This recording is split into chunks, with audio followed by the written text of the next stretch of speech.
Alhamdulillahirabbil alamin wa bihi nasta'inu ala umuri dunya waddin wa ala alihi wa sahbihi ajma'in, amma ba'du. Yang kami hormati Ustaz Khalil Bustami LC dan yang kami hormati Bapak Ibu jamaah kajian Ahad pagi yang dirahmati Allah Subhanahu wa taala. Pertama, marilah kita panjatkan puji syukur kita kehadirat Allah Subhanahu wa taala atas rahmat hidayah serta inayahnya sehingga kita dapat berkumpul di sini dalam keadaan sehat walafiat dan tanpa suatu halangan apapun. Yang kedua, sholawat serta salam tetap tercurahkan kepada Nabi besar Muhammad Sallallahu Alaihi Wasallam yang mana wajib kita jadikan teladan baik dalam berkata, berpikir, dan dalam kehidupan sehari-hari. Bapak Ibu jamaah kajian Ahad pagi yang dirahmati Allah, adapun susunan acara pada pagi hari ini, pertama pembukaan, yang kedua tausiah yang akan disampaikan oleh Ustaz Khalil Bustami LC, dan yang ketiga penutup. Marilah kita buka acara kajian Ahad pagi ini dengan bacaan basmalah bersama-sama. Bismillahirrahmanirrahim. Selanjutnya tausiah yang akan disampaikan oleh Ustaz Khalil Bustami LC, kepada beliau dipersilahkan.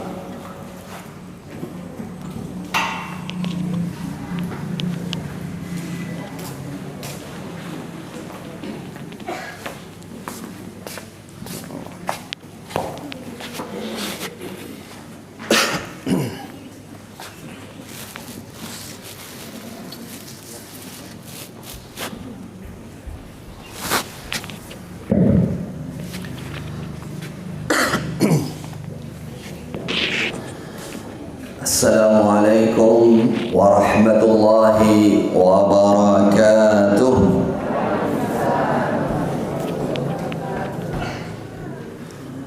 Bismillah, walhamdulillah, wa sallallahu ala nabiyyillah Muhammad ibn Abdillah wa ala alihi wa sahbihi wa man sara ala nahjihi wa mawalah. Amma ba'du, saudaraku kaum muslimin rahimakumullah.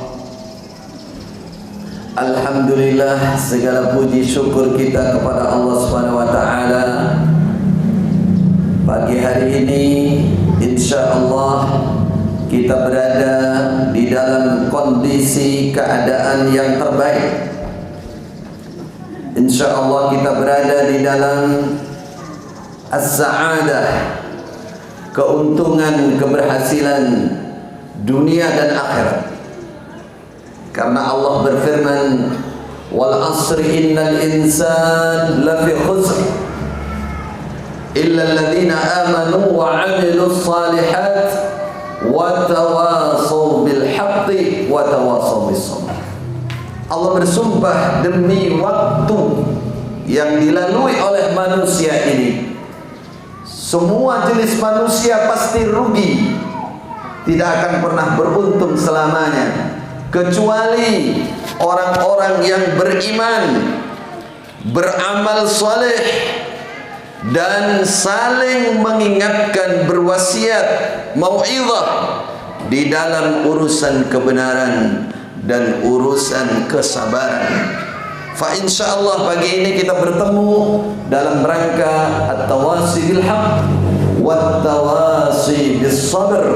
Kita ingin saudaraku umat Islam sama-sama saling berta'awun, membantu menolong saudaranya dengan pertolongan yang sangat agung, yaitu mengingatkan yang lupa, mengajari yang belum bisa, supaya ingat dengan kebenaran, supaya ingat dengan kesabaran.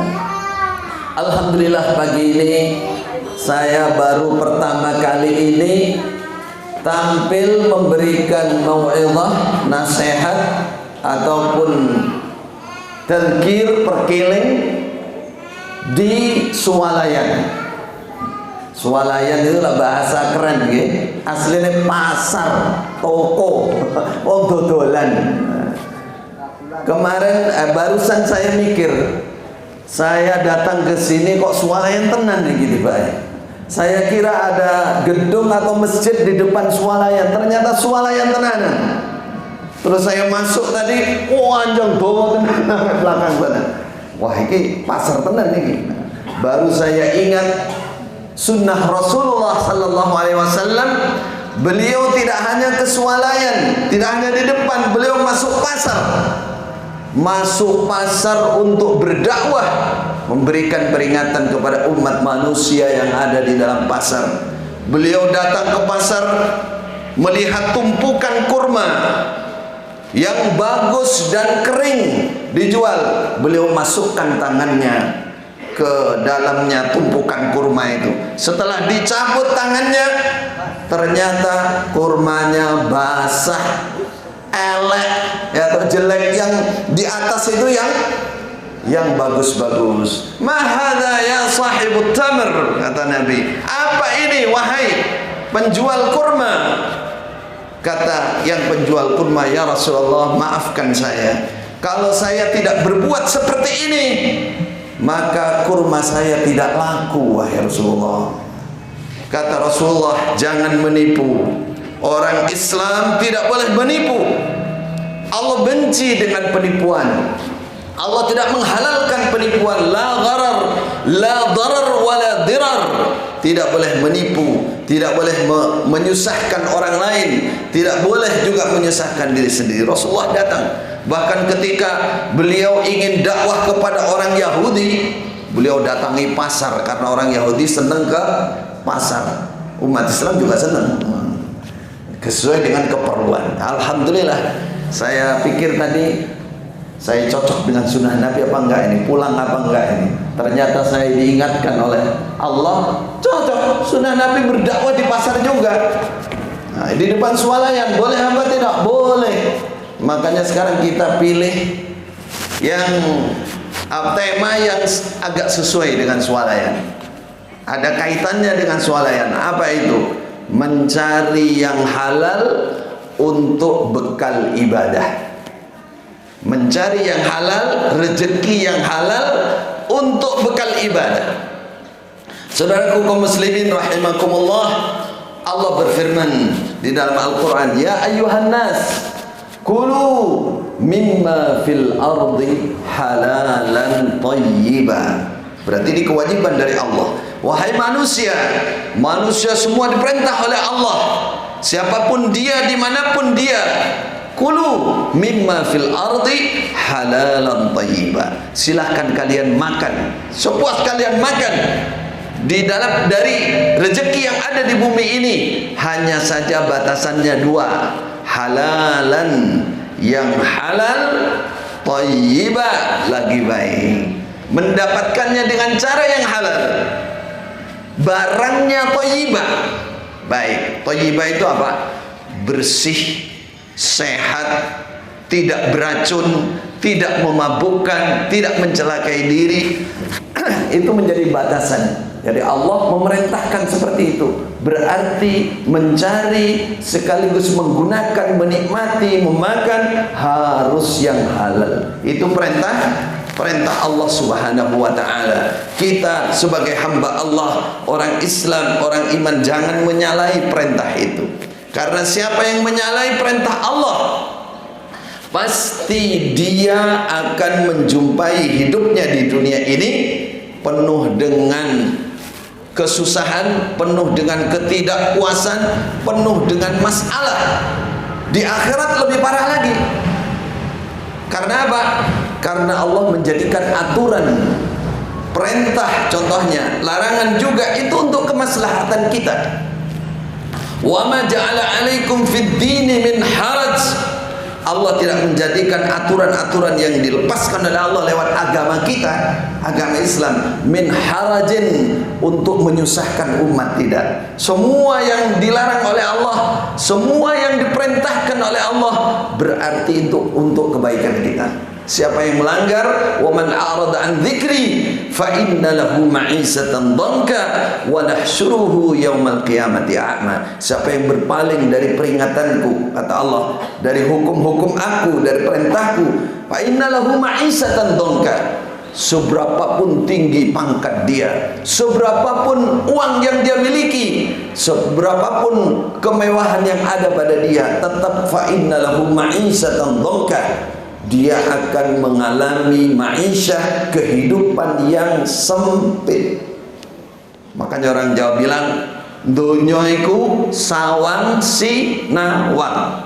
Nggih, leres nggih? Dunia itu yang ada pada kita nggak kelihatan, yang kelihatan pada orang lain. Kita melihat pelangi itu nggak pernah di atas kepala kita, pasti di atas kepalanya orang. Punya mobil yang dilihat bukan mobilnya sendiri, mobilnya orang. Punya rumah yang dilihat bukan rumahnya sendiri, tapi rumahnya orang. Lupa sama yang ditempati sendiri. Punya istri, nah, teruskan.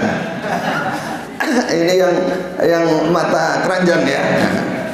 Lihat istri orang, nggak puas dengan istrinya sendiri. Itulah manusia, itulah di dunia. Maka kata Allah, siapa yang berpaling dari peringatanku, pasti dia kehidupannya sempit. Punya apapun tidak akan pernah bersyukur, tidak akan pernah puas. Maka ingatlah saudaraku, Allah membatasi kehidupan kita ini supaya mencari yang halal, menggunakan yang halal, menikmati yang halal, pasti mendatangkan barokah, pasti mendatangkan berkah. Baik. Dalam Al-Quran juga disebutkan bahwa barang siapa yang takut kepada Allah, dia selalu mencari yang halal walaupun sedikit, dan dia selalu menjauhi yang haram-haram, maka Allah membuka untuk dia jalan rezeki, bahkan dari mana yang dia tidak mengira, apalagi yang dia kira. Wa may yattaqillah yaj'al lahu makhraja wa yarzuqhu min haitsu la yahtasib. Ini Bapak Ibu, siapa yang takut kepada Allah, contohnya di dalam mencari rezeki, dia cari yang halal walaupun sedikit. Kalau ada haram walaupun itu banyak, dia hindari itu. Maka Allah menjanjikan dua, yaj'al lahu makhraja, selalu Allah membuat jalan keluar untuk dia. Wa at-tariqul wasi', jalan yang luas. Berjumpa masalah pasti ada jalan keluarnya ya. Itulah orang yang bertakwa kepada Allah. Wa yarzuqhu min haitsu la yahtasib, Allah akan memberi rezeki dia dari mana tempat yang dia tidak mengira. Ada seorang alim bernama Abu Bakar. Dulu dikisahkan waktu saya di Mekah, waktu saya belajar di sana. Beliau ini kurang lebihnya di zaman tabi'in tabi'in, pergi haji ke Mekah dalam kondisi ya, sekarang teman-teman kita banyak yang haji ke Mekah dalam kondisi sampai di Mekah tidak punya apa-apa, lapar ya, bekalnya habis. Kalau sekarang kan sudah bekal sudah ditentukan dari Indonesia. Di sana sudah, sekarang apalagi hotelnya sudah siap, semua sudah siap, yang penting sudah bayar lunas di Indonesia. Aduh, zaman dulu orang haji berjuang juga. Kadang yang dekat belum cukup sangunya, dia menjadi pemanggul barang, dia bawa barangnya orang, dia nyewakan kendaraannya sambil haji. Sampai di Mekah dia cari pasar, dia berdagang dulu di pasar Uqad, pasar Mijannah. Memang itu tidak dilarang. Laisa alaikum an tabtaghu fadlan min rabbikum. Ketika haji, si orang alim Abu Bakar ini dalam kondisi yang susah, yang tidak punya apa-apa, beliau ini menemukan sekantong apa? Kalung jadi sekantong. Artinya kalungnya itu besar. Dan kalung ini kalau dinilai uang sekarang miliaran kalau dijual. Miliaran. Karena kalung ini berlian ya, dan campur batu-batu yang mahal, batuan yang mahal saat itu. Ketika dia mendapati kantong itu, dia bawa ke kemah dia buka, Masya Allah, ini saya lagi kondisi butuh ya, kondisi lapar, kondisi gak punya apa-apa, dapat rezeki. Itu kalau orang yang gak ngerti halal haram. Dia ingat ini tanah haram, tanah suci Makkah, dari Allah dan Rasulullah Sallallahu Alaihi Wasallam harus dihormati.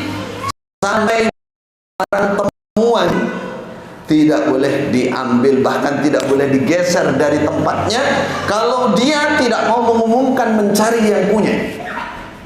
Wala yaltaqitu luqatataha illa munsid, kata Rasulullah, tidak boleh mengambil barang temuannya Mekah kecuali bagi orang yang mau menyiarkan, mencari pemiliknya. Makanya kalau jenengan ke Masjidil Haram itu biasanya kalau dapat barang temuan, di luar sana disiapkan maktab luqatah, maktab kantor untuk penitipan barang hilang. Kalau dapat barang hilang taruh di situ, nanti yang punya nyari ke tempat itu.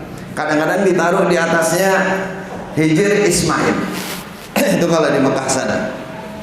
Ada dulu jamaah saya dulu, dia tawaf, jamnya ini jatuh, kesenggol orang jatuh, jamnya mahal. Nah, ketika jatuh dia ingat tidak boleh mengambil barang temuan, kecuali tidak boleh ngambil barang temuan haram, ini tanah haram. Takut dia, akhirnya dia tinggal jamnya sendiri, muter masih ada, itu jam saya, tapi ini kan Mekah, nggak boleh diambil. Giliran sudah putaran keberapa, hilang tuh jamnya. Habis itu baru telepon, baru jumpai saya, katanya bagaimana ini Ustaz, jam saya hilang. Kenapa kok hilang? Tadi jatuh waktu tawaf. Lah kenapa nggak diambil? Itu kan barang temuan Ustaz. Barang temuan itu bukan barang sampean, barangnya orang lain. Ini namanya salah paham. Kalau ini tadi orang alim ini, setelah dia buka, dia perlukan, dia perang dalam hatinya ini antara nafsu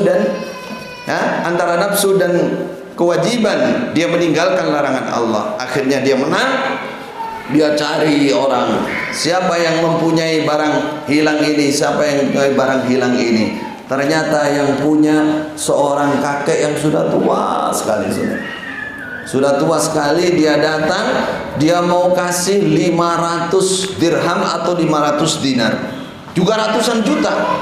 Karena apa? Karena barangnya dia nggak jadi hilang yang miliaran harganya ini. Akhirnya apa? Dia serahkan hadiah itu, katanya yang ulama ini, orang alim ini, saya tidak berhak. Ini memang hak dari Rasulullah, barang hilang dikembalikan kepada yang punya. Akhirnya dia berikan. Dia takut dengan sesuatu yang haram, dia takut sama Allah. Apa yang terjadi setelah itu, saudara? Ketika dia sudah selesai haji, selesai mencari ilmu, dia pulang dari Mekah, naik perahu. Delalah kersane Gusti Allah, perahunya pecah, ombak besar, perahu pecah, ya, sehingga dia dengan naik papan itu dibawa oleh ombak, bawa oleh air ke suatu kawasan, suatu daerah. Di daerah itu namanya orang alim pasti nyarinya apa? Kurang lebih kalau sudah di suatu daerah, nyarinya masjid, bukan swalayan. Nyarinya masjid. Dia cari masjid, dapat masjid, akhirnya lama-lama dia dikenal orang di situ dan jadi imam di situ, di masjid itu. Suatu saat karena masyarakat di situ senang dengan orang ini, dia bilang, "Bapak Imam, Anda bujangan?" "Iya bujangan." "Maukah Anda kami nikahkan dengan wanita yang sangat cantik di desa ini?" Kata orang alim, tidak nolak. Orang alim itu bahasanya biasanya sok-sok kayak gitu. Tidak usah diurungkan. Lanjut aja. Tapi Akhirnya apa? Oke, kalau Anda setuju, kami pertemukan dengan wanita itu. Ketika orang alim ini dipertemukan, orang kalau menikah harus ketemukan dulu, ta'aruf. Dipertemukan, dia melihat wanita itu terbelalak, orang kedeblas. Saking apa nih? Saking ayu nih. Oh, itu bukan orang alim kalau kayak gitu. Bukan, dia melihat sesuatu di leher dia, di leher si wanita ini. Dia terbelalak. Orang lain melihat, iki alim apa ini? Nyawa wong ayu ora kedeblas iki apa iki? Katanya dia, kenapa Anda begitu? Mbok sawang terus kamu lihat itu. Kata dia, saya bukan lihat apa-apanya, saya lihat kalungnya itu loh. Loh, kenapa dengan kalung itu? Katanya, kalung itu kalung bersejarah untuk saya. Kenapa bersejarah? Saya berapa tahun yang lalu mendapatkan kalung itu di Mekah, punya seorang yang sudah tua, kakek-kakek, dan saya kembalikan kepada kakek itu. Anda yang temukan? Iya, katanya. Masya Allah, kakek itu adalah imam kami di sini. Imam sholat kami, syekh kami, guru kami di sini. Ketika beliau pulang haji, katanya, beliau selalu berdoa, ya Allah, pertemukan, nikahkan anak saya dengan laki-laki yang menjumpakan kalung saya di Mekah, ya Allah. Saking terkesannya orang tua ini. Itulah doanya. Berarti Anda? Iya. Itulah saya. Alhamdulillah, ini jare wong Jawa, nek pancen wis rezeki ini ora bakal ning ndi. Ketemu, takut kepada Allah. Kalau itu memang rezekinya dia, ya dapatkan. Malah dapatkan istri lagi. Tidak lama dia punya anak, dia punya anak, istrinya meninggal. Berarti kalung itu warisannya siapa? Warisannya dia, istrinya meninggal. Habis itu anaknya meninggal, ya sudah warisan dia semua. Nah, itu memang rezekinya dia. Ini sebagai gambaran bagi kita semua, kalau memang sudah rezekinya, nggak akan kemana-mana. Jangan mencari yang haram. Takutlah kepada Allah supaya kita mendapatkan rezeki kita dengan rezeki yang halal. Wa may yattaqillah yaj'al lahu makhraja wa yarzuqhu min haitsu la yahtasib. Nah, maka dengan demikian, Bapak Ibu Saudara umat Islam rahimakumullah, sampai dalam hadis Rasulullah sallallahu alaihi wasallam diterangkan bahwa orang yang makan barang haram itu mudaratnya diantaranya yang paling besar, doanya tidak terkabul. Rasulullah sallallahu alaihi wasallam pernah suatu saat berkumpul dengan sahabat, beliau mengingatkan, wahai orang-orang Islam, mencarilah, makanlah yang halal dan yang baik, jauhi yang haram. Karena itu perintah kepada orang iman dari Allah Subhanahu wa taala, ya ayyuhalladzina amanu kulu min thayyibati ma razaqnakum. Sama dengan para utusan zaman dulu, kata Rasulullah, ya ayyuhar rusul kulu minat thayyibat wa'malu salihah. Para utusan juga semuanya diperintah memakan yang halal, yang baik, dan beramal yang baik. Jangan makan yang haram. Lalu Rasulullah bercerita, dulu ada seorang laki-laki yang bepergian terus menerus, musafir. Musafir itu doanya mustajab. Jadi orang yang berjauhan, orang yang sedang bepergian, doanya mustajab, makbul. Kata Rasulullah, orang ini di perjalanan terus berdoa, ya Rabbi, ya Rabbi, ya Rabbi, saya minta ini, saya minta ini, saya minta ini. Sama dengan saudara teman-teman yang haji ke Mekah itu, ya, biasanya dari rumah itu sudah nulis doa apa yang akan dibaca, berapa lembar itu. Biasanya begitu. Belum lagi titipan dari teman-teman semua. Saya dulu pernah dapat begitu juga. Waktu haji saya masih SMA, tahun 93. nerima titipan doa itu satu tas kecil. Wah, sampai di Masjidil Haram saya buka, tulisannya kecil-kecil. Wah, ini sampai kapan aku nek maca donga ini? Akhirnya saya dapat ilham yang singkat padat. Saya bawa kemana-mana tas itu sesuai dengan amanatnya orang-orang, didoakan di Arafah, di Masjidil Haram. Ya Allah, pokoknya yang ada tulisan dalam tas saya ini semua kabulkan ya Allah. Amin, aman sudah. Di Arafah juga begitu. Di Arafah juga begitu. Jadi itu singkat, kan Allah Maha tahu. Allah Maha tahu. Sampai di mana tadi? Kata Rasulullah, seorang musafir ketika dia berdoa pasti mustajab. Pasti mustajab. Tapi Rasulullah menambahkan, dia dikasih makan minum haram dan dia mencari makan yang haram. Pakaian yang dia dikasih orang juga haram, yang dia pakai beli sendiri juga haram. Anna yustajabu lahu. Kata Rasulullah, bagaimana mungkin Allah mengabulkan doanya? Bapak Ibu saudaraku umat Islam rahimakumullah, ya ayyuhan nas antumul fuqara ilallah. Wahai manusia, Anda semua adalah orang-orang yang fakir, memerlukan pertolongan Allah, memerlukan doa kita dikabulkan oleh Allah. Manusia ini lemah. Apapun yang menjadi usaha dia, yang kecil, yang sedang, yang besar, apalagi yang paling kecil, ya, tidak akan pernah lancar dan penuh dengan berkah tanpa berdoa kepada Allah. Dan kalau doa kita tidak diterima, ya nggak ada gunanya. Ya, kita akan selalu berat, tidak akan mendapatkan pertolongan, kemudahan dan berkah serta rahmat dari Allah. Padahal di sini diterangkan oleh Rasulullah SAW bahwa makan haram itu menghambat terkabulnya doa. Maka kita jauhi yang haram-haram. Bagaimana caranya? Ya latihan, bersabar, sabar dan tabah mencari rezeki dengan cara yang halal. Sabar, tabah. Kalau sabar itu masih kadang-kadang kita masih kecolongan, nggak kuat juga, dapat yang haram juga, menipu orang juga, membohongi orang juga, mempolitisir dalil keharaman seakan menjadi halal. Itu seperti orang Yahudi dulu zaman Bani Israel. Mereka diperintahkan ibadah pada hari Sabtu. Kalau untuk umat Nabi Muhammad hari apa? Hari Jumat.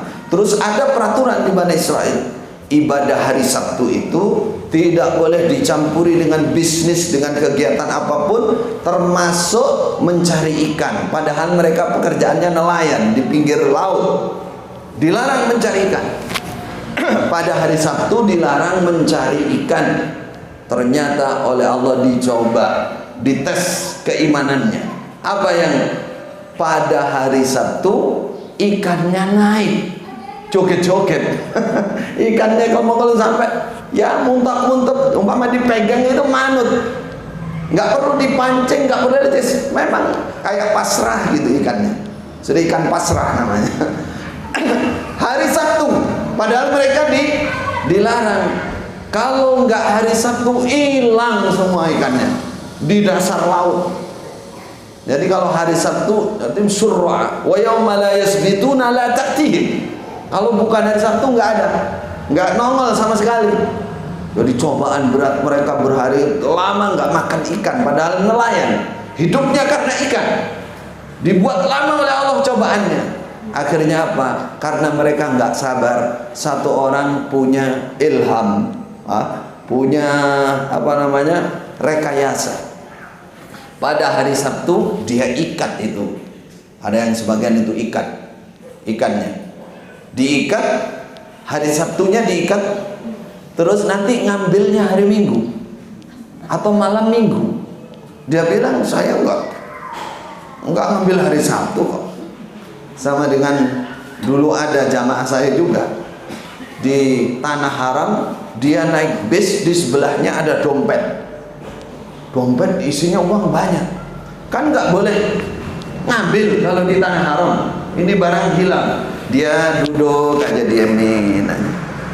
Diamin sampai bisnya keluar dari tanah haram. Setelah keluar dari tanah haram, diambil uangnya itu. Saya bertanya, Ustaz, gimana halal tidak? Haram. Sama harus kembalikan ke Masjidil Haram sana. Itu namanya politik sama ini. Nama politisi dalil. Haram ya haram, gitu.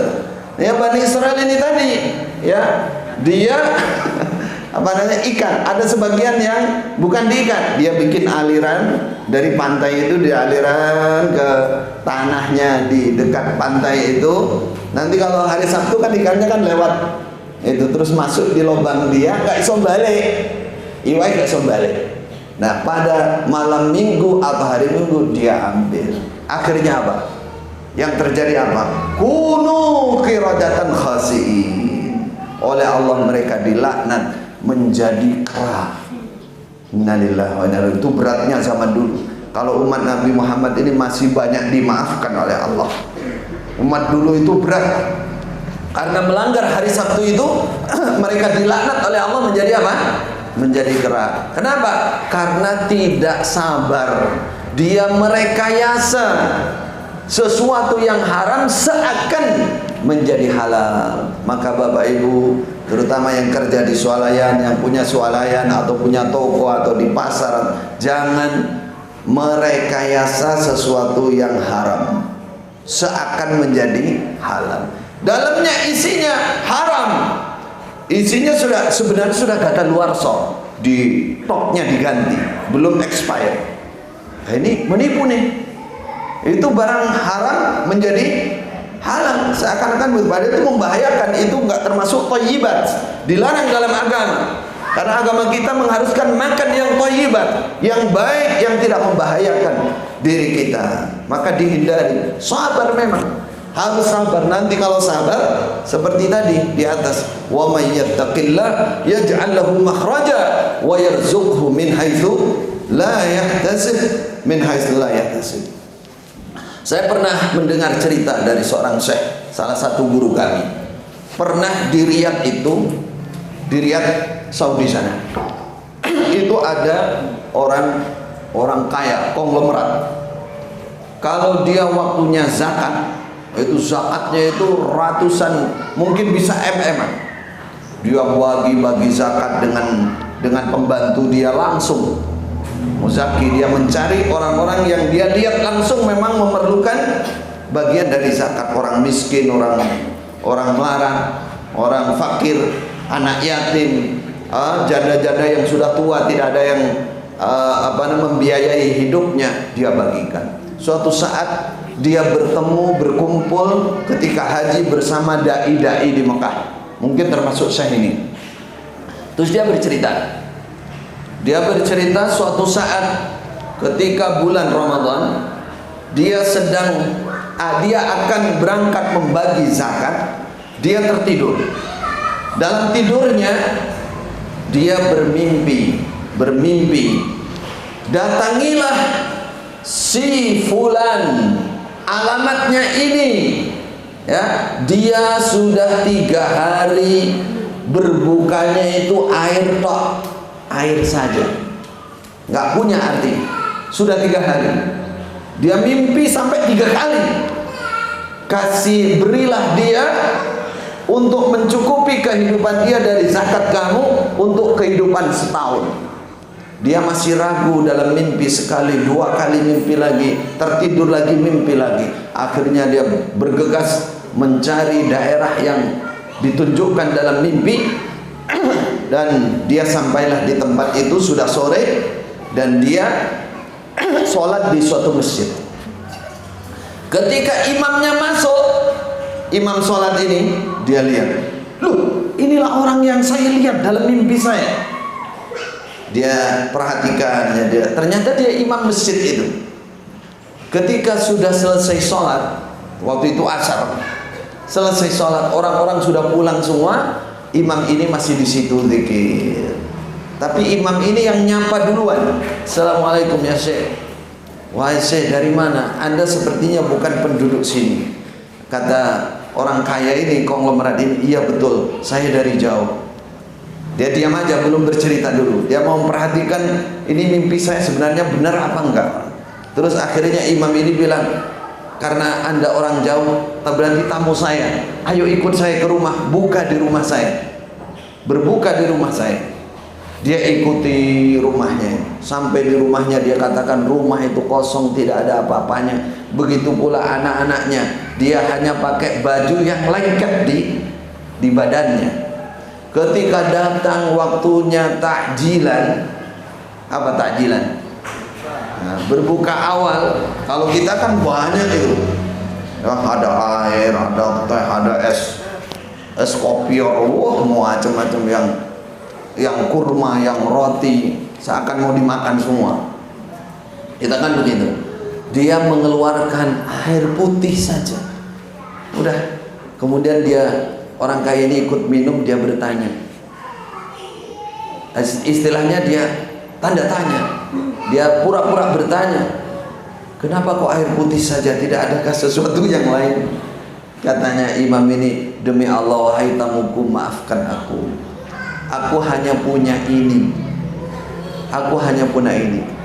Kata orang kaya ini sambil menangis, demi Allah, saya diutus oleh Allah untuk menjumpai Anda. Dalam mimpi saya 3 kali Anda sudah tidak berbuka kecuali air putih dalam 3 hari. Betul? Katanya. Betul wahai Syekh. Betul, saya sudah 3 hari. Langsung dari Allah. Saya diutus oleh Allah untuk menyampaikannya dan diperintahkan untuk memberi Anda nafkah setahun. Akhirnya dia keluarkan ratusan ribu real. Ratusan ribu real dia keluarkan ini untuk nafkah Anda dan anak-anak Anda selama setahun. Justru apa? Orang alim ini ya menangis sejadi-jadinya. Dia katakan, la taftinni bidunya, la taftinni bidunya. Jangan kau rusak aku dengan hartamu. Jangan kau rusak keimananku dengan hartamu. Masya Allah, Masya Allah. Akhirnya katanya ini, menurut cerita itu, dia hanya menerima 1.000 real. Selain dari itu dikembalikan, suruh sedekahkan kepada orang-orang fakir di tempat itu. Ini yang kita ambil hikmah di sini.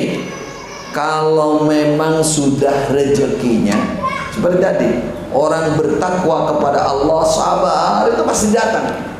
Makanya dalam sebuah riwayat diceritakan, malaikat Jibril memberikan wahyu kepada Rasulullah sallallahu alaihi wasallam, innahu lan tamuta nafsun hatta tastakmila rizqaha wa ajalaha.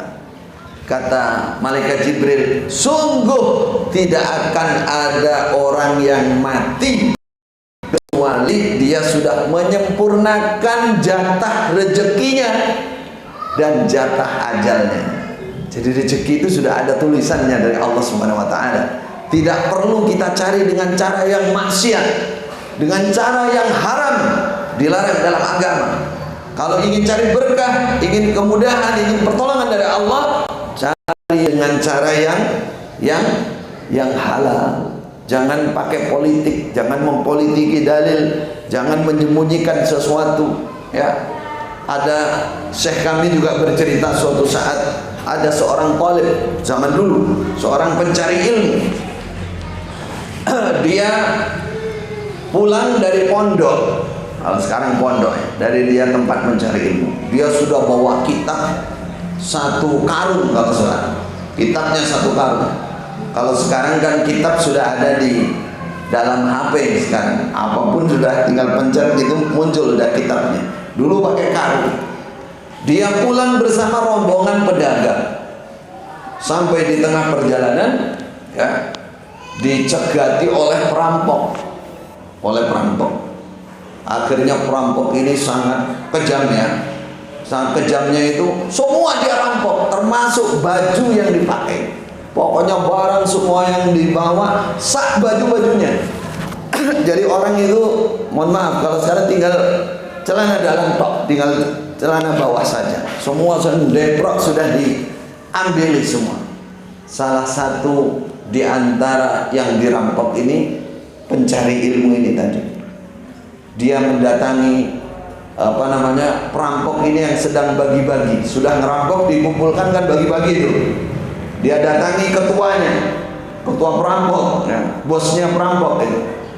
Dia bilang, silahkan kamu ambil punya aku apa saja, kecuali glansing ini, kecuali karung ini jangan kamu ambil, karena isinya tidak akan bermanfaat untuk kamu.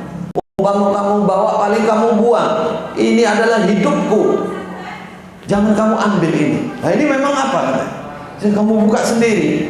Setelah dibuka, kitab. Oh kamu pencari ilmu kamu, talibul ilmi. Iya saya mencari ilmu. Hanya ini yang aku punya, hanya ini aku hadapan. Lainnya kamu ambil semua nggak apa-apa. Kata perampok ini, ya sudah.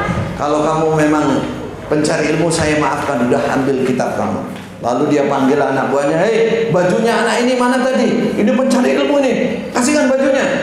Kasihkan bajunya, dia udah pakai baju. Tadi barangnya yang lain mana? Kasihkan lagi. Terus kata ketuanya, ini sini, saya tambahin kamu.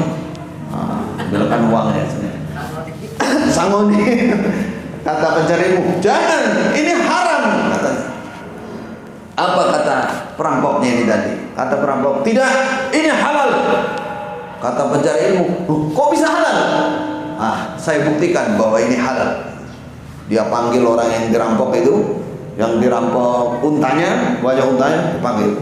Tanya, hei, yang punya unta banyak nih, katanya, berapa nisab zakatnya unta?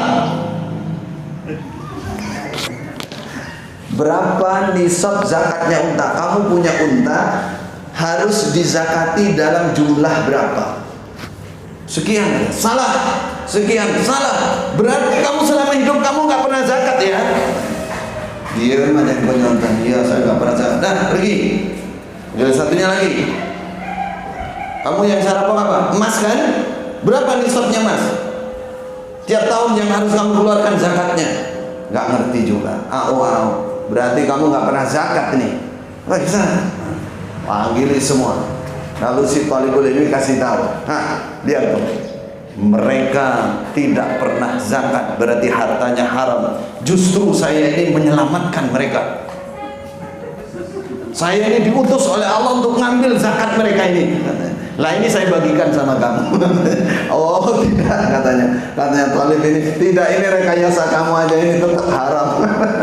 Tetap haram. Ini yang diambil oleh Syekh begini. Zaman ini, katanya Syekh guru saya, zaman ini banyak orang justru berbuat haram, mengambil yang haram, dia pakai dalil. Nah, hati-hati loh. Ketemu ustaz, mohon maaf, kiai, bahkan santri, maca santri, tapi ngomongkan bisnis, habis itu nipu orang, pakai dalil lagi, pakai dalil. Nah ini bahaya sekarang. Ini yang berdalil saja masih tidak aman, apalagi tidak berdalil. Orang biasa yang ngerti dalil aja berani. Nah ini namanya merekayasa, namanya tidak tabah, tidak sabar. Tidak boleh merekayasa, ya.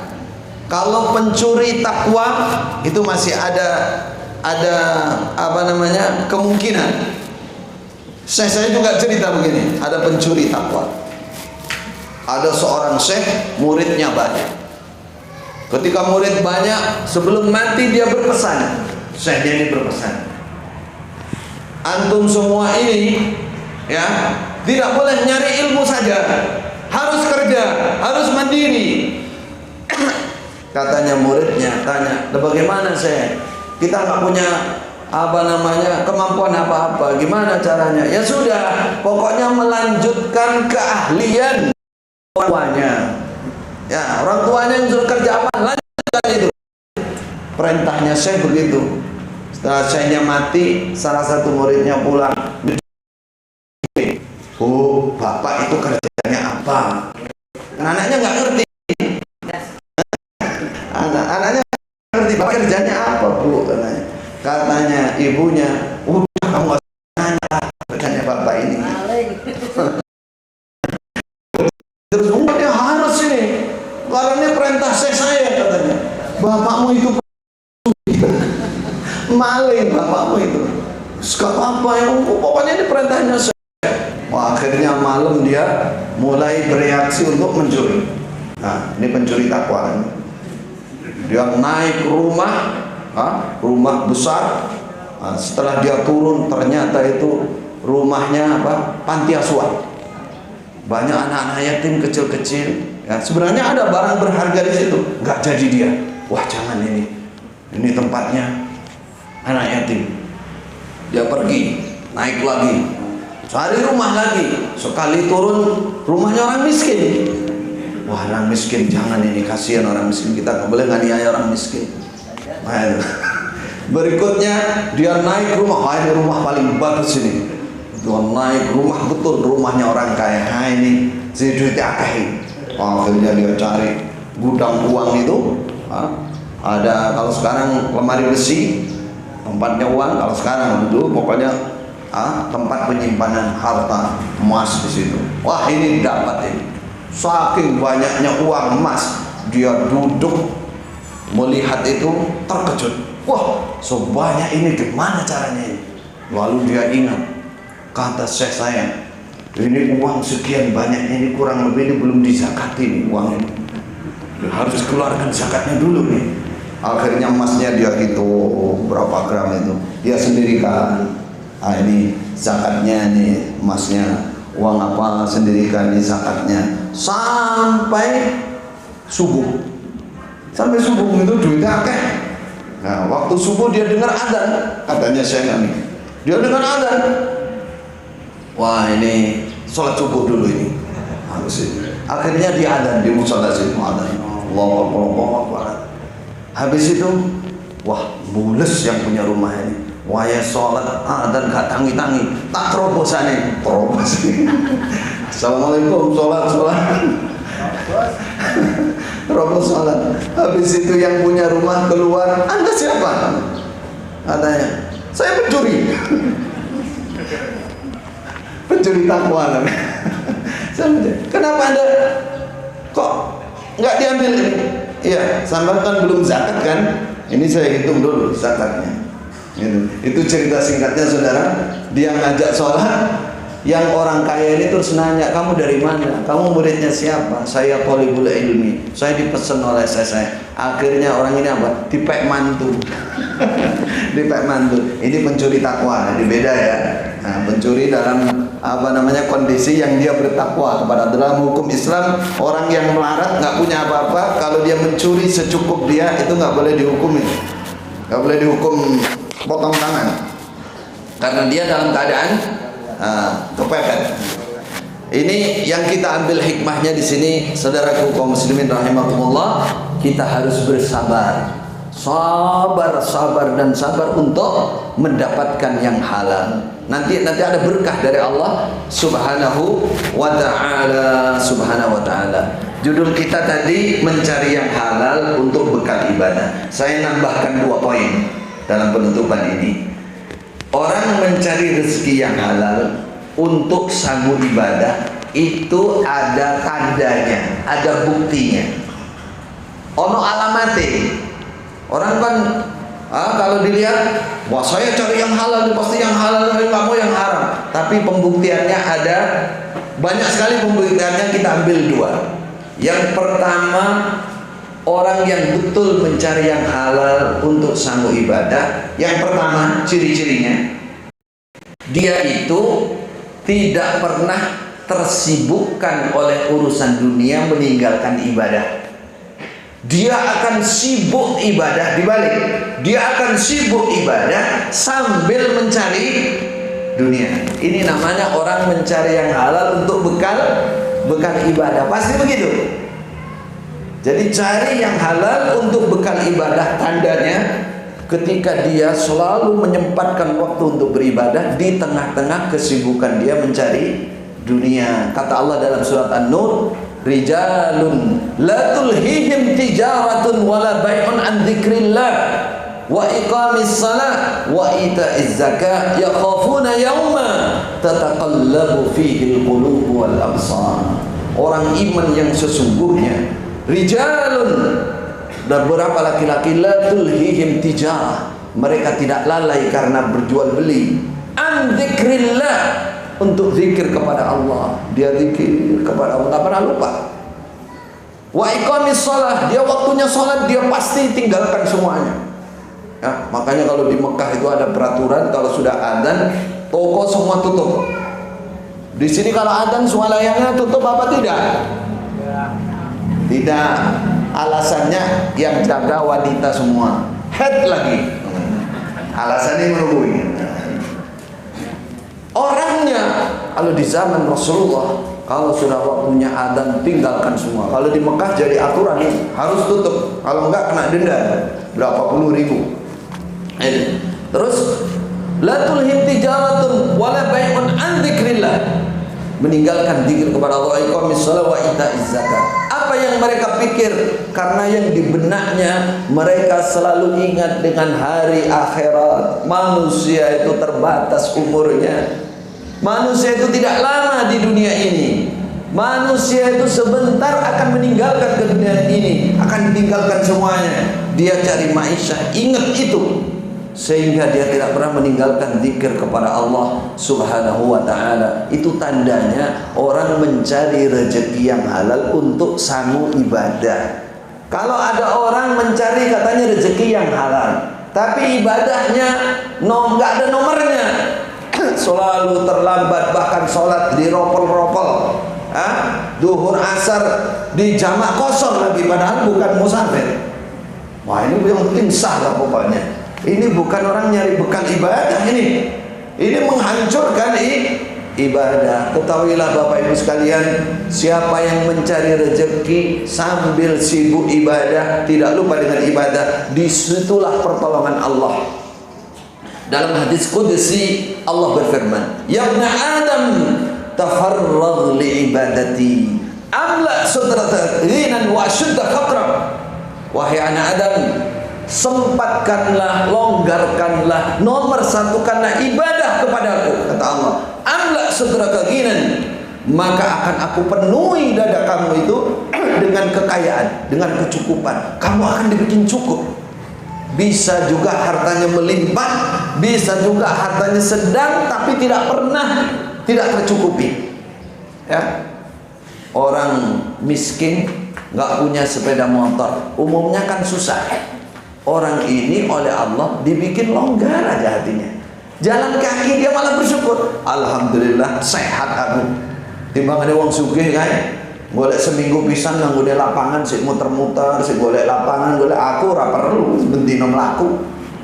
Nah, sehat aku itu, dan sehat benar badannya. Yang kaya sing asam urat, sing wah. Padahal olahraga nyetil ya, mau pakai mobil pakai apa ya, cek tangga air asam urat, tangga asam kencing manis, kencing pesing, kencing macam-macam penyakitnya. Nah, dia dicukupi oleh Allah. Kenapa? Karena ibadahnya. Ada juga dicukupi memang turah belawa, bondone itu hartanya itu. Amla saudara, wa syudda faqra. Janji Allah, saya tutupi kefakiran kamu. Pokoknya mau tertib ibadah. Sambil mencari rezeki jangan lupa di swalayan bisa, sambil jualan sambil zikir bisa apa tidak? Mana pegawai swalayan ini? Sambil zikir bisa apa tidak? Bisa. Bapak ibu di sawah sambil nyangkul Allahu Akbar, Alhamdulillah, Astagfirullah, bisa apa enggak? Bisa. Nyumpel sambil zikir bisa apa tidak? Bisa. Bisa. Saking biasanya zikir di WC juga zikir.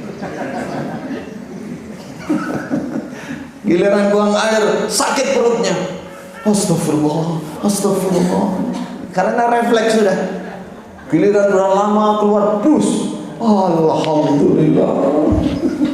Alhamdulillah. Di WC mas, jangan lupa, nggak boleh di WC ya. Zikir itu membuat dagangannya laris, sawahnya berkah, sualannya berkah, karena zikirnya orang yang kerja. Apa anda nggak pernah dengar kisahnya Imam Ahmad?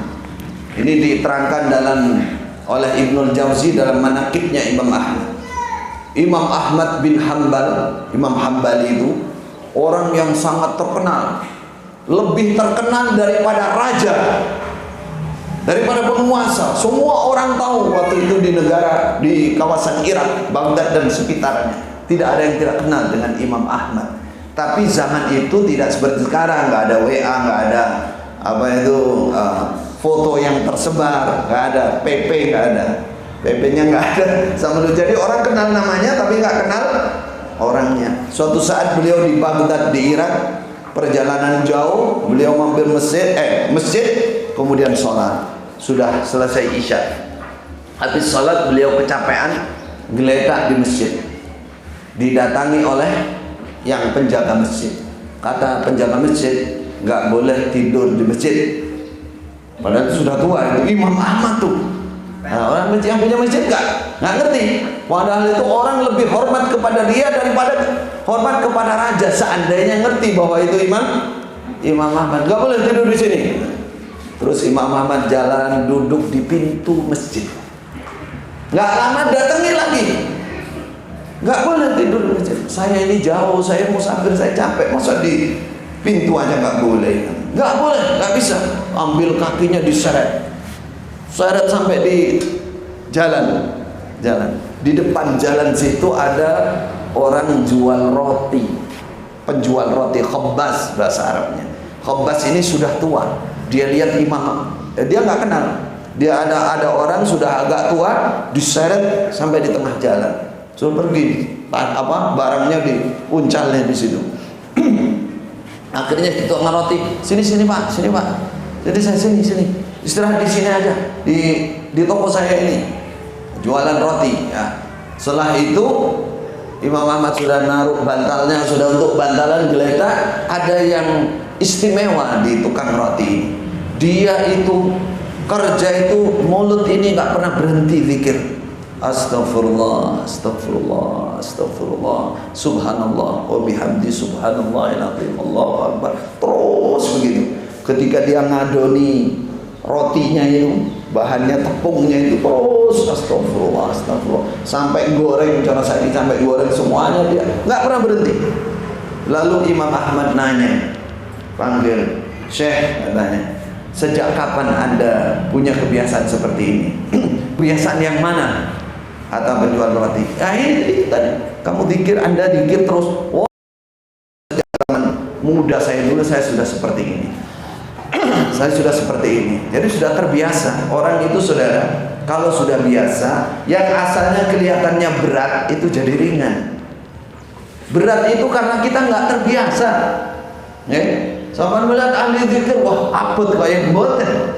Kalau kita biasa refleks sudah, nggak ada yang berat. Saya sejak muda sudah seperti ini. Terus Imam Ahmad nanya, apa keistimewaan yang Anda rasakan selama hidup ini? Kata dia, walaupun saya pedagang roti, penjual roti yang kecil seperti ini, semua yang saya minta kepada Allah pasti dikasih, pasti terkabul.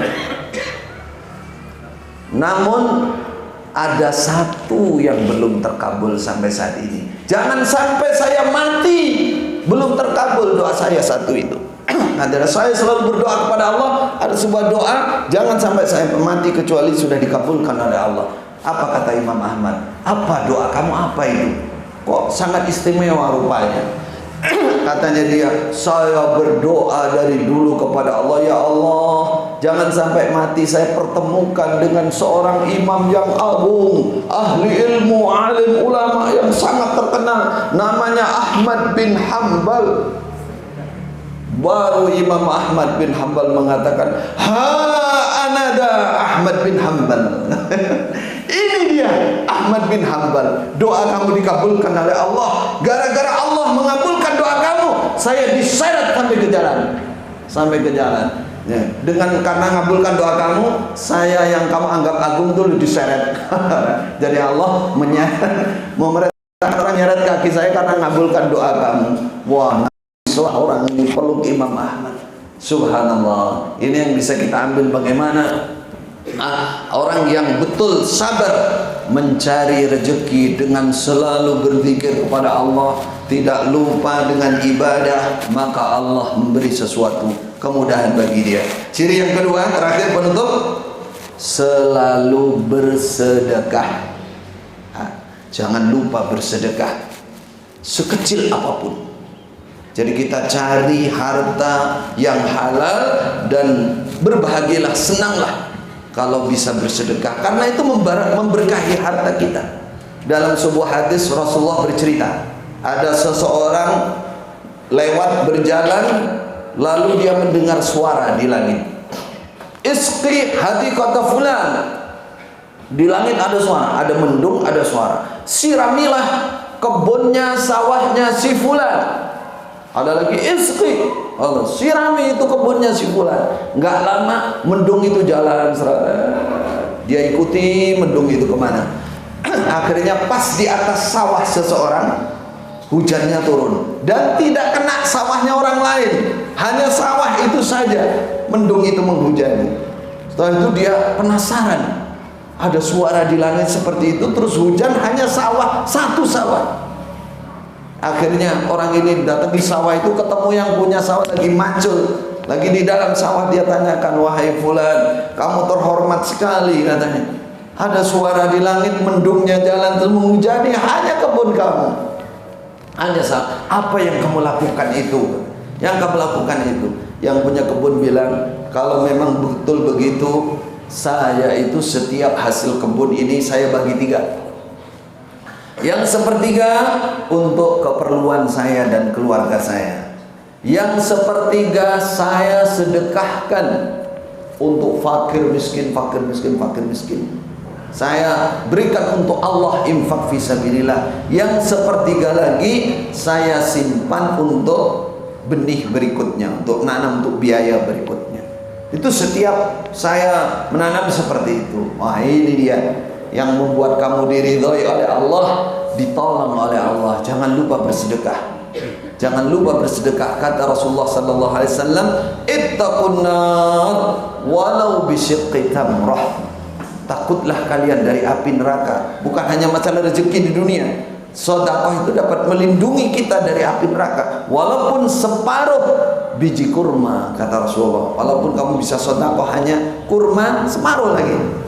Umpama utuh itu kan sudah sedikit, ini separuhnya. Itu bisa menolak neraka dari kamu. Bersedekahlah, jangan lupa. Siapa yang ingin sukses dengan berkah dari Allah, jangan lupa bersedekah. Ada seorang konglomerat, cerita terakhir penutup, di Saudi Arabia. Seorang konglomerat ini nilai hartanya waktu itu, saya waktu mendengar itu sudah katanya itu 4 miliar. 4 miliar real, jangan 4 miliar sini, berarti kan 4.000 juta. 4.000 juta, 4 miliar ya, 4.000 juta kali 3.000 lah, itu sudah 12 triliun harta kekayaannya. Dia sudah bangun masjid 200 masjid dan punya beberapa perusahaan. Ini untuk anak yatim, ini untuk janda-janda tua, ini untuk ma'had, ini untuk pondok pesantren, ini untuk, sudah begitu.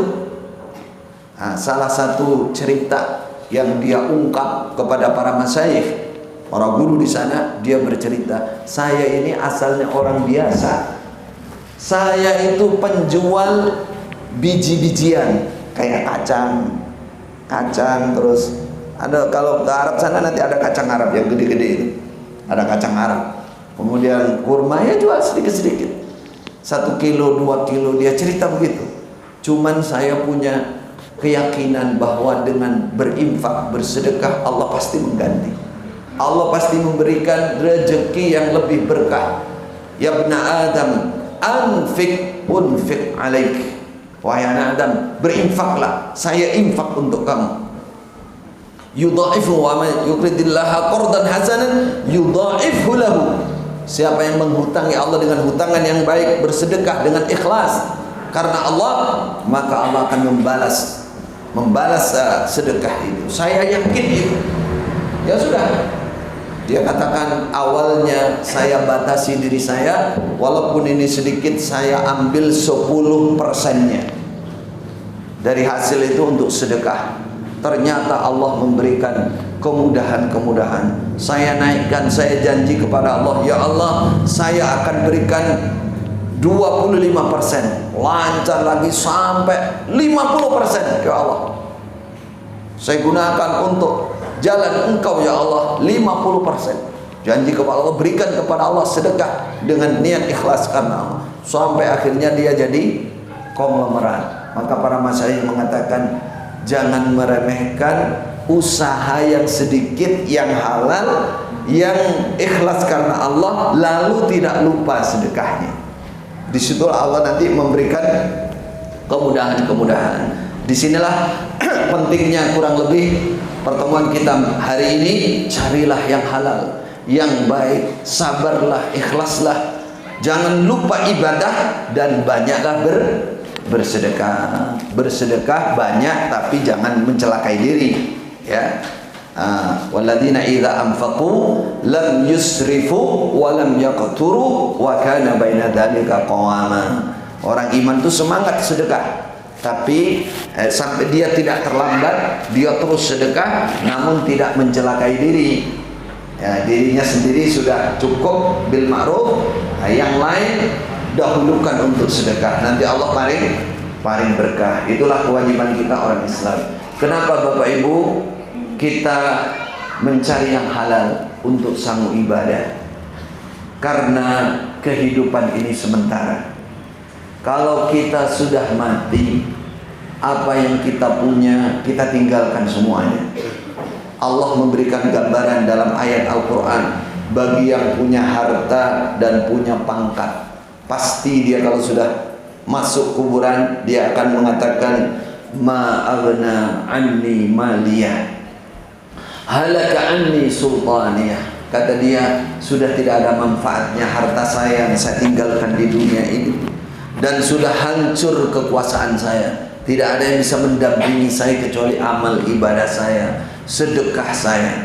Orang iman percaya dengan hari akhirat, dengan hari pertemuan dengan Allah Subhanahu wa taala, dan mati itu Bapak Ibu sewaktu-waktu, tidak pilih bayi, pemuda, agak tua, sudah tua, tidak pilih-pilih. Kalau sudah datang waktunya akan ditinggalkan semuanya.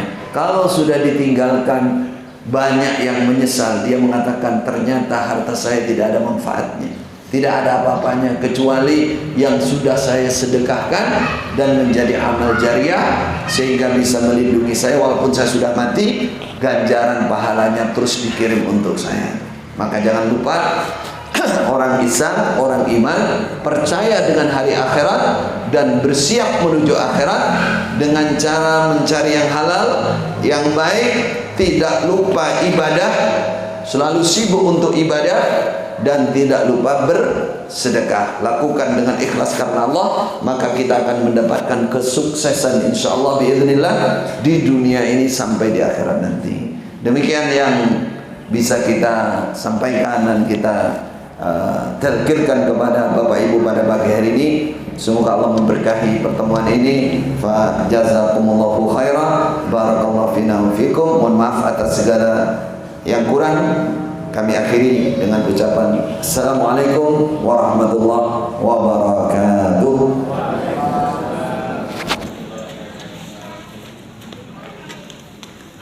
Ada tanya jawab nggak? Kalau ada tanya jawab saya tunggu.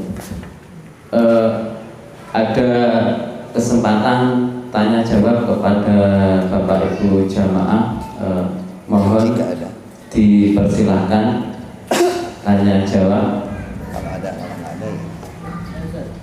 Fadhil. Oke, silakan Bapak. Ustaz, ada. Nggak sampai. Mohon maaf, ini mic-nya tidak sampai, mungkin berdiri. Nggih. Monggo. Biar masuk.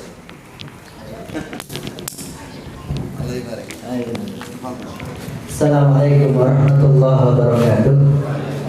Jazakumullah khairan pencerahannya Ustaz Khalil Bustami. Alhamdulillah bisa bergabung dengan jamaah kaum muslimin. Barakallahu fikum. Baik. Yang saya tanyakan ini, Ustaz, sering kita mendengar saudara-saudara kita mari berpegang kepada Al-Quran wa Sunnah, Al-Quran dan hadis begitu ya. Nah, kadang seorang sudah berdalil dengan Al-Quran, dengan hadis, tapi tidak mendapatkan sunnahnya. Jadi yang perlu penjelasan apa yang penting pokok berpegang Quran dan hadis ini mesti benar gitu ya. Tapi bagaimana kita bisa mendapatkan sunnahnya? Contoh diantaranya tadi sudah dijelaskan, ada hadisnya ini, ada dalilnya, akan tetapi tidak mendapatkan sunnahnya. Satu contoh lagi, ada dalil tentang baiat, tapi tidak mendapatkan sunnahnya. Baiat itu prakteknya kayak apa begitu. Jazakumullah khairan katsiran. Tayyib, barakallahu fiik. Ini sebenarnya pertanyaan ini menyindir masa lalu saya. Gak apa-apa, saya nggak tersinggung karena memang masa lalu saya seperti itu.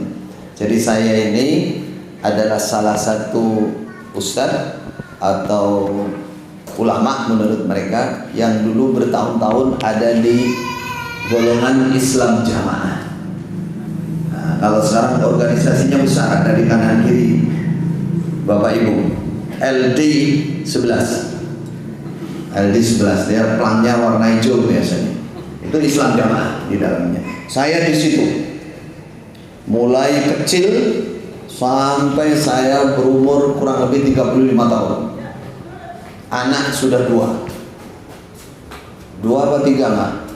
Nah, istri saya berangkat 3, anak sudah 3 berangkat ke Mekah mencari ilmu di sana kurang lebih 10 tahun. Baru di situ Allah membuka hidayah, petunjuk.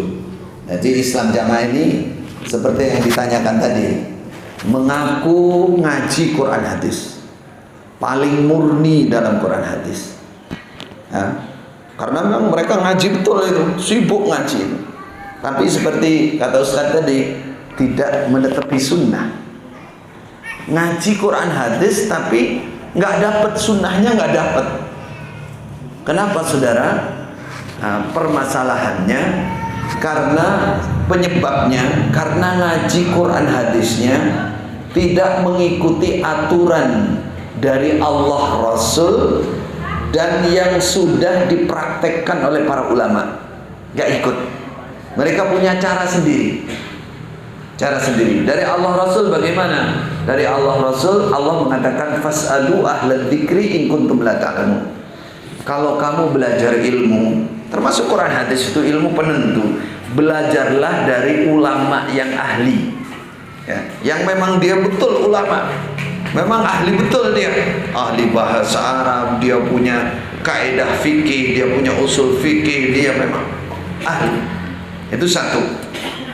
Kedua, ngajinya Quran hadis ya, tadi gurunya. Yang kedua, kitabnya. Mereka tidak pakai kitab. Tidak pakai kitab artinya tidak pakai kitab rujukan. Kalau ngaji Quran tidak pakai tafsir, nggak pakai. Jadi terjemah mereka sendiri. Tafsir rujukan-rujukan dari para sahabat, para ulama nggak mau. Kalau ada pendapat Ibnu Abbas atau apa, alah Ibnu Abbas. Kalau dari Imam Syafi'i, alah Imam Syafi'i. Jadi nggak mau dan ngenyek gitu. Apa ngenyek? Nggak pakai dasar dia terjemah saja. Ini kesalahan fatalnya. Sehingga apa? Sehingga dia kelihatannya ngaji Quran hadis, tapi dalam menyimpulkan makna dan penjelasan Quran hadis salah. Memang kita katakan tidak semua salah, tapi banyak kesalahan dalam hal-hal yang fatal. Tadi disebut pertanyaan kedua, contohnya apa? Baiat. Ya, baiat tadi contohnya. Kesalahan fatal di Islam Jamaah itu. Di mana letak kesalahannya? Mereka bikin kelompok, memisahkan diri dari umat Islam secara umum, lalu mengangkat satu orang menjadi imam. Bahasanya imam itu amir. Imam, amir, pemimpin, bukan kiai lagi. Imam yang harus ditaati. Nah, imam ini tadi dibaiat.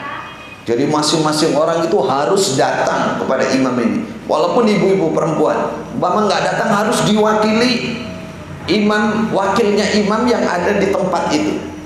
Ya, jadi imam ini punya wakil-wakil sampai ke kelompok ke bawah itu. Harus datang, diterangkan namanya siapa yang baiat apa siapa. Nah, diharuskan berbaiat ini. Nah, kalau sudah baiat berjanji setia, definisi mereka sendiri, baiat itu berjanji setia, taat. Wah, itu sudah perintahnya imam yang datang dari pusat, apa saja mereka lakukan. Karena apa? Karena kalau tidak menetepi baiat ini, pasti mereka pasti mati masuk neraka, nggak diakui oleh imam sebagai ru'yahnya. Karena ibaratnya itu yang akan membimbing ke surga itu adalah imam ini. Imam ini. Nah, itulah contoh orang ngaji Quran hadis tapi nggak dapatkan sunnah. Tadi kesalahan fatal di bab baiat. Padahal baiat itu yang benar pengertiannya, pertama harus seseorang yang dia punya kekuasaan. Dia kalau di negara kita ya presiden kita, rais kita. Kalau di negara Islam sana Saudi ya rajanya, maliknya. Kalau zaman dulu khalifahnya, sultan. Itu yang berhak dibaiat. Lalu ditaati, dengan itu pun taatnya harus yang tidak melanggar Al-Quran dan Sunnah. Nah, ini imamnya itu harus disembunyikan, harus dirahasiakan, nggak boleh ditampakkan secara umum. Sampai begitu, sehingga banyak sekali karena langkahnya ini sudah salah, awalnya sudah salah, akhirnya timbul kebijakan-kebijakan yang semaunya mereka sendiri atas dasar Al-Quran dan Sunnah. Diselewengkan dalil ini, selewengkan. Coba kalau sampai ingin tahu, awal surat Al-Baqarah ini contoh, wa mimma razaqnahum yunfiqun. Apa maknanya? Sebagian dari harta yang kami rezekikan kepada mereka, mereka menginfakkan. Mereka pakai dalil, oleh imamnya dipakai dalil untuk memerintah ru'yahnya, setiap dapat penghasilan setiap bulan harus mengeluarkan 10% dikirim ke pusat. Dalilnya wa mimma razaqnahum yunfiqun. Sebenarnya dari rezeki Allah harus diinfakkan. Jadi Islam jamaah itu semua itu tiap bulan itu 10%, minimal yang paling miskin itu 2,5%. 2,5%, tapi rata-rata zaman ini sudah 10%. Itu harus dikirim ke pusat. Pusatnya di sini, di Burungan sana. Pernah lihat menara yang tinggi itu, di situ pusatnya. Nah, dikirim ke sana. Tiap bulan itu dicatat. Pakai dalil wa mimma razaqnahum yunfikun. Padahal apa dari Rasulullah? Dari Rasulullah, dari Allah Rasul yang wajib itu apa? Apa tadi yang kita ceritakan? Zakat yang wajib. Wa aqimus shalah wa atuz zakat wa mimma razaqnahum yunfikun, itu bukan wajib, sedekah sunnah. Tapi oleh imam ini diwajibkan. Kalau tidak taat, ini yang ngeri sekali orang bawah. Nanti tanya itu, suruh jujur yang awam-awam yang di bawah itu. Takut sekali Bapak Ibu. Karena begini, kalau kamu nggak bayar ini 10% ini, kamu tidak disaksikan bahwa kamu adalah jamaahnya Bapak Imam. Kalau kamu nggak dapatkan persaksian, kamu tidak bisa masuk surga. Karena nanti yang akan berjumpa dengan Rasulullah itu kita harus bersama Bapak Imam. Berjumpa dengan Rasulullah. Orang nggak kenal Rasulullah, nggak kenal siapa-siapa, nggak kenal sampean, kenal Bapak Imam. Aduh, mereka terus ngarang cerita pakai dalil tadi. Dalil, semua dalil. Cuman dalilnya ya diartikan semau mereka. Nah, saya di dalam situ saudara 35 tahun menjadi bukan hanya orang biasa, saya di sana jadi guru mereka, ulamanya mereka. Setelah Allah membuka jalan ya, mereka kepepet ada satu kitab, beberapa kitab yang mereka tidak punya sanad, saya diutus ke sana, ke Mekah. Carilah saya ilmu di sana, baru dibuka oleh Allah. Masya Allah, inna lillahi wa inna ilaihi raji'un. Banyak hal penyimpangan-penyimpangan di dalam. Yang paling besar saudara, kalau Anda ingin tahu, takfir. Mereka aliran seperti aliran Khawarij. Mereka mengkafirkan semua umat Islam yang tidak bergabung dengan mereka. Semua, siapapun pasti kafir. Kafir, tidak sah Islamnya, dan mati kekal masuk neraka. Itu keyakinan. Kalau Anda semua mungkin punya tetangga, punya saudara nggak ngomong begitu, ketok api, itu namanya budi luhur menurut mereka. Budi luhur itu fatonah bitonah, nyimpen rahasia, berpura-pura baik, tapi keyakinannya nggak begitu. Nggak begitu, kita jamin. Coba nanti samban rayu atau samban pura-pura ikut masuk, nantilah seperti itu yang ada. Nah, itulah contoh. Memang tidak selamanya orang mengaku Quran hadis terus menetapi sunnah selamanya. Kenapa? Kesalahannya di dalam mengartikan, menyimpulkan. Kenapa kok salah? Tidak mengikuti guru ulama, tidak mengikuti kitab-kitab para ulama yang sudah masyhur.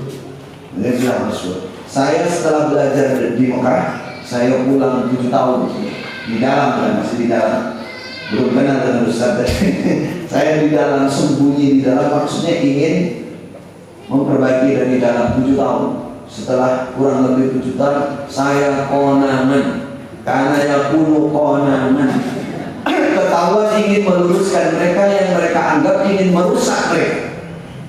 Saya mengajak ini jamaah yang ada untuk jamaah ini hanya kelompok saja. Imam kita itu maksud saya, itu ketua imam golongan ini, imam golongan kita, bukan dia khalifah, bukan dia yang menentukan surga, bukan dia, intinya begitulah.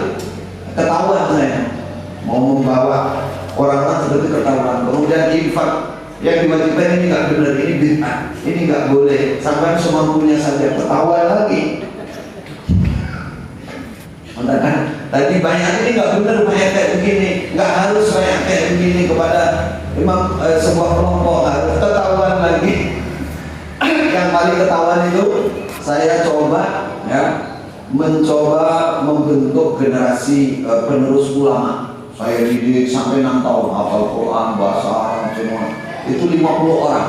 Maksud saya mau saya sebar ke daerah-daerah penting di Islam Jamaah untuk mengaruhi mereka, meluruskan mereka dengan pelan-pelan. Ternyata ketahuan. Gimana ketahuannya saudara? Murid saya 4 orang nggak sabar.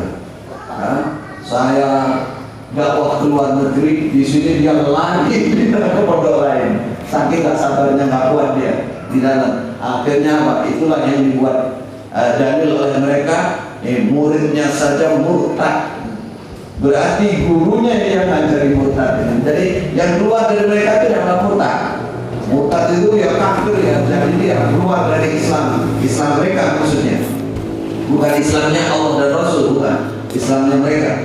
Dia bilang murtad. Berarti gurunya ini. Akhirnya mereka bikin namanya tim apa itu? Kalau dulu itu tim penyelidik.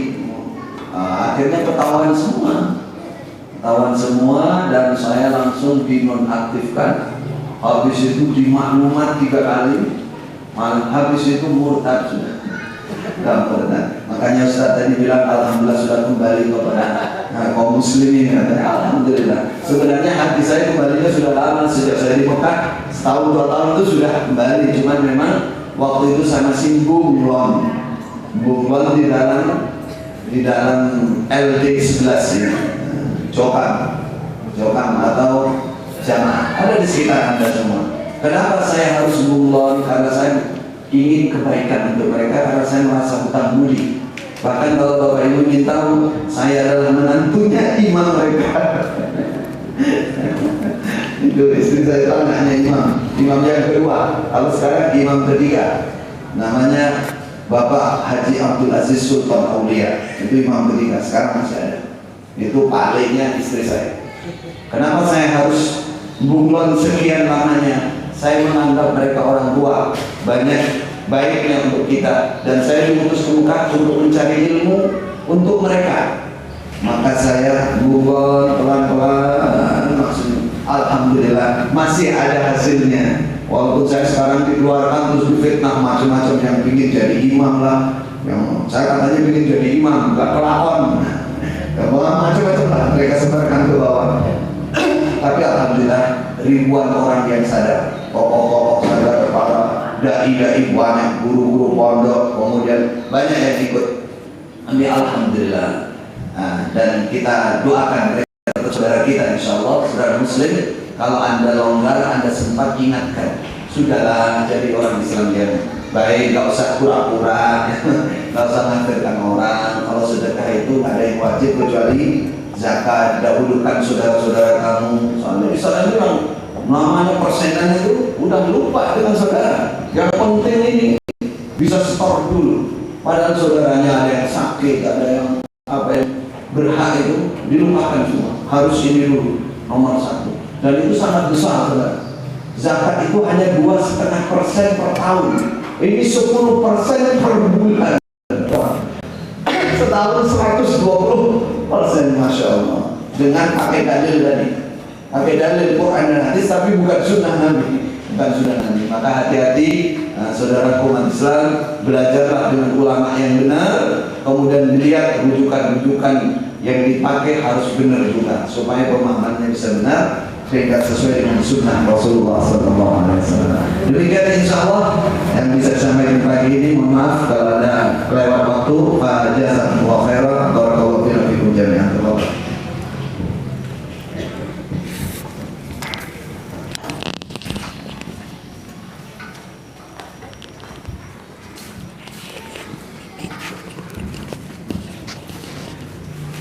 Terima kasih disampaikan, sungguh luar biasa yang disampaikan beliau. Semoga bermanfaat bagi kita semua. Amin.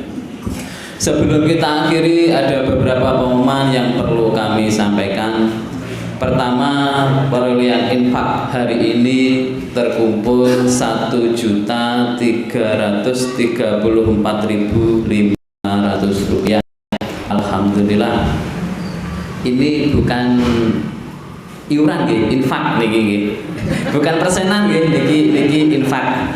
Untuk selanjutnya pengumuman untuk pelaksanaan sholat Idul Adha hari Sabtu tanggal 9 Juli di lapangan Desa Wates. Imam dan khatib Ustadz Arif Hidayat dari Pare. Pengumuman selanjutnya untuk kajian bulan depan di Swalayan Surya Wates hari Ahad tanggal 7 Agustus 2022 bersama Ustadz Mahindra Darwis dari Kota Kediri. Selanjutnya kajian Ahad pagi tanggal 10 Juli 2022 di Masjid Al-Fatah Bundang bersama Ustadz Anang Wahid Arsi dari Trenggalek. Alhamdulillah, acara kajian Ahad pagi hari ini berjalan dengan lancar dan baik. Marilah kita tutup dengan bacaan hamdalah bersama-sama. Alhamdulillahirabbil alamin. Saya selaku pembawa acara mohon maaf atas segala khilaf. Wabillahi taufiq wal hidayah. Wassalamualaikum warahmatullahi wabarakatuh. Waalaikumsalam warahmatullahi wabarakatuh. Untuk para jamaah dipersilakan untuk menikmati hidangan yang telah disediakan. Terima kasih.